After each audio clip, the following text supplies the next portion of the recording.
दरबार में अपना सुर के पहला हाजिरी लगावे आ रहल बाड़े। अरे सिंगार हो खता हो, सिंगार हो खता, सिंगार हो खता हो, सिंगार हो खता, शिव दुल्हा सरकार के सिंगार हो खता, शिव दुल्हा सरकार के गणनी करे तैयार हो, जटा मुकुट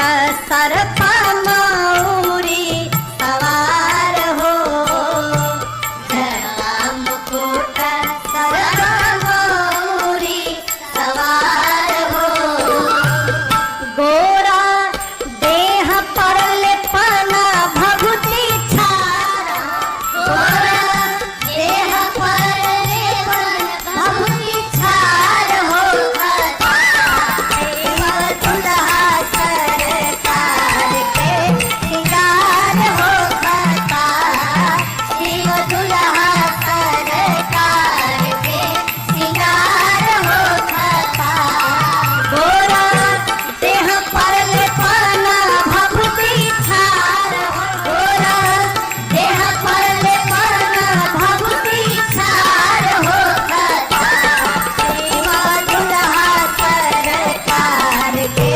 सिंगार हो खता, शिव दुल्हा सरकार के सिंगार हो खता,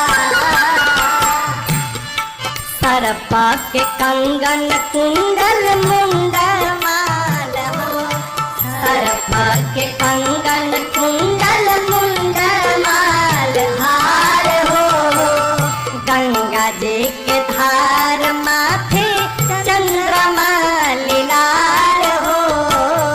गंगा जी के धार माथे चंद्रमा लीलार हो,